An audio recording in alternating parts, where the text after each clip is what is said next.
speaking of cameras, when I was at CES, I saw a product that, well, I really want to bring into the studio because I think it would be a nice tool for people who just don't want to fly, they want to take pictures. Okay, what was it? Well, I don't want to tell you. Instead, I'm just going to ask Alex to push the magic button.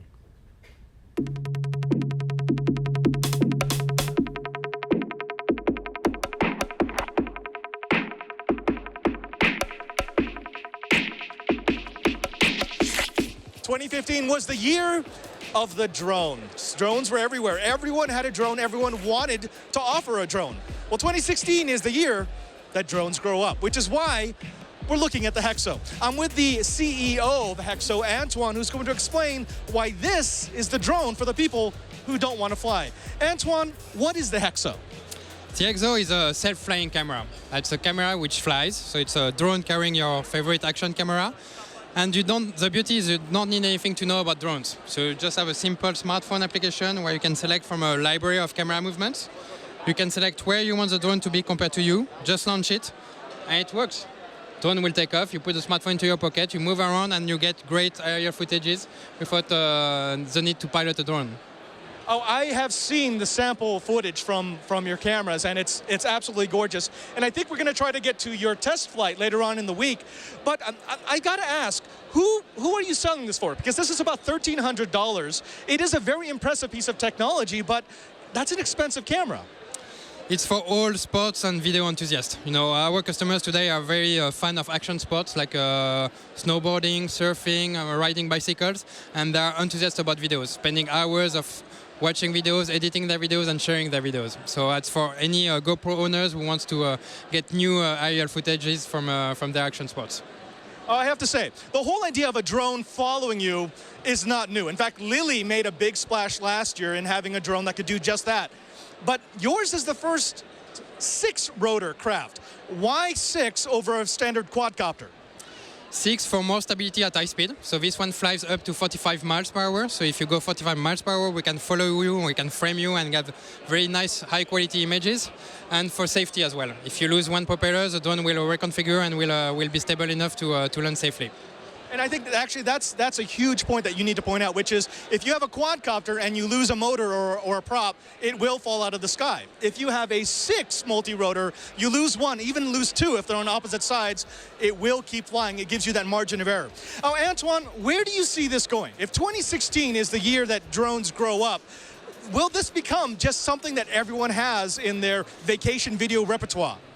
I believe so. You know, we believe that drones and flying cameras will be more and more common for people to use, and the way it will evolve is getting smarter and smarter. So the drones and those flying cameras will understand how you are moving, and will understand what is a perfect point of view for you to get the great shot and to capture your life experience.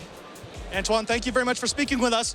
I'm Father Robert, and lights, camera, Hexo.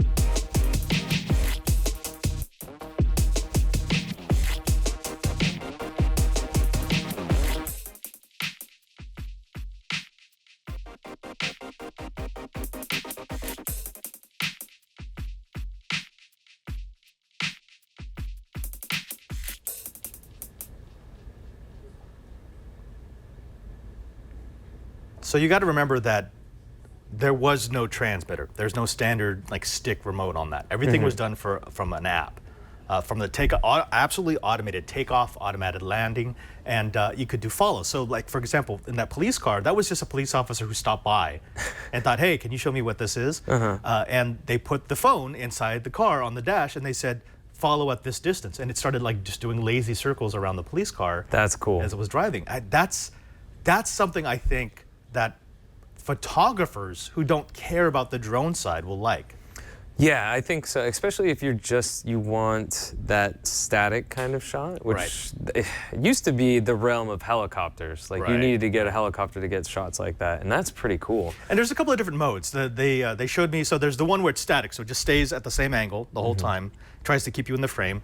There's another one where you can like pick target, and then it will just start doing these 360. So it'll keep the camera pointing at you and just go around. It will travel at up to 45 miles an hour. Those are 2206 motors with 6-inch props. It's got a 3S 5,000 milliamp hour battery that will last about 25 minutes or so. And the nice thing, and I think this is going to be big for when we start getting these the dumb drones. Well, actually, smart drones. Smarter, but dumb people. so you don't have to be as smart to use it. Right, but because it's got 6 motors, you could lose a motor and it will keep going.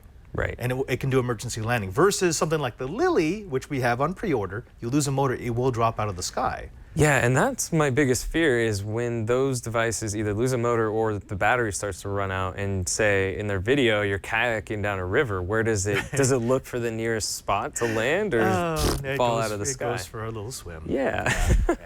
But we're trying to get one of these. The Lily guys are actually going to be in San Francisco in just a bit, so I've asked them to come up to the studio. And I want to show people, it's really well done. I mean, they have thought through the process because the Lily has been saying that they're the first selfie drone. Hexo's been on the market for what, 4 months now, and a product you can actually buy, not promised. No, that's cool.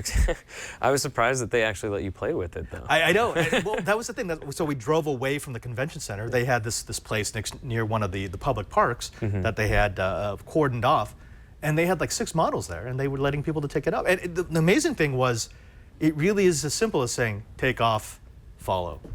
That's it. Yeah, and that's kind of the dream, especially if you're not someone who has the tactile feel to fly a drone. Like, so maybe you or me with a camera on a drone, we could get like really specific shots that we would want. But for someone who just wants to like record, like throw the drone up in the air, not have to worry about it, just know that they're getting footage. Like this is pretty cool. There was one other mode that I didn't get footage of, but it was because I was having too much fun watching. Where it's sort of like the videographer mode. So they put a special beacon. They put the beacon on the car. And so what the quadcopter, the Hexo would do is it would keep the car always in frame, but the director got to move the drone. So no matter where he moved, it kept the car in frame. Okay, I like that. Oh, that's a cool cool directing tool. Yeah. I like that. I like that.